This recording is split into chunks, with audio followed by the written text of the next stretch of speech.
Our West Country Icons series came to an end recently, and I was musing over the icons that we chose. One of them was the Exmoor Pony, a remarkable beast indeed, but I sort of feel that we gave it a bit of a bad showing because one of them actually kicked me up the backside, and it was all very funny and amusing. But I thought I'd revisit the Exmoor Pony and do so through the footage of a film that I made nearly 20 years ago.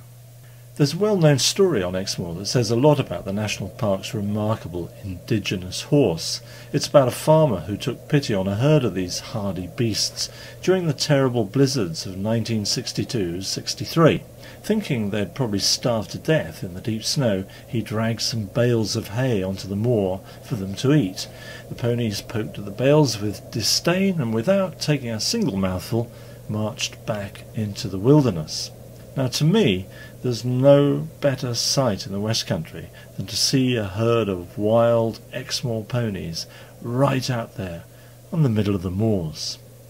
It could be argued that no other animal in Britain is so well adapted to its environment. The Exmoor pony has been living up on these high, damp moors for an awful long time.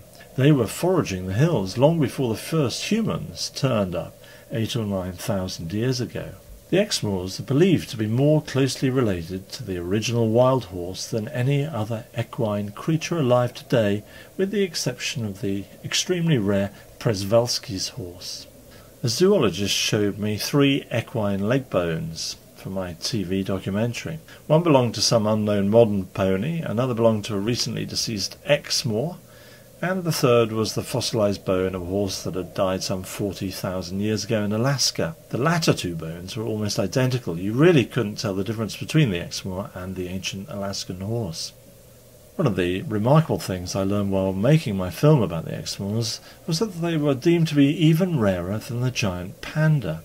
But numbers have increased of late, and now there are around about 1,500 Exmoor ponies in total.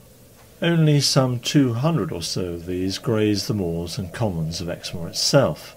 There are a dozen true herds, each with a stallion, plus a few additional groups of mares or geldings. Some of the physical features are amazingly well adapted to Exmoor's extremely wet conditions. For example, the pony has 2 winter coats, an inner layer consisting of soft downy hair that acts like thermal underwear, and a much coarser upper layer of greasier hair that sheds the water. In places, this layer is channeled in patterns of swirls and ridges, and these act as conduits which protect vital areas, causing the rain to run harmlessly away. Where pony types in other parts of the country have been mixed and matched by mankind so that animals could be bred for certain jobs, it was long recognised on Exmoor that the local pony's natural attributes were well worth nurturing and keeping. But in the late 19th century, several farmers in the northern parts of the moor were beginning to breed their stock with animals from elsewhere. The consequent alarm bells eventually gave rise to the inauguration of the Exmoor Pony Society in 1921.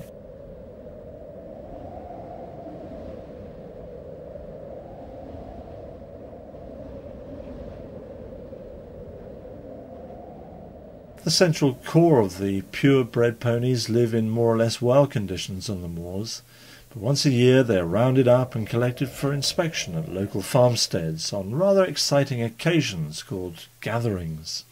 The foals are numbered and branded, and the ones that are going to be kept back for sale remain at the farm, while the rest are returned to the moor.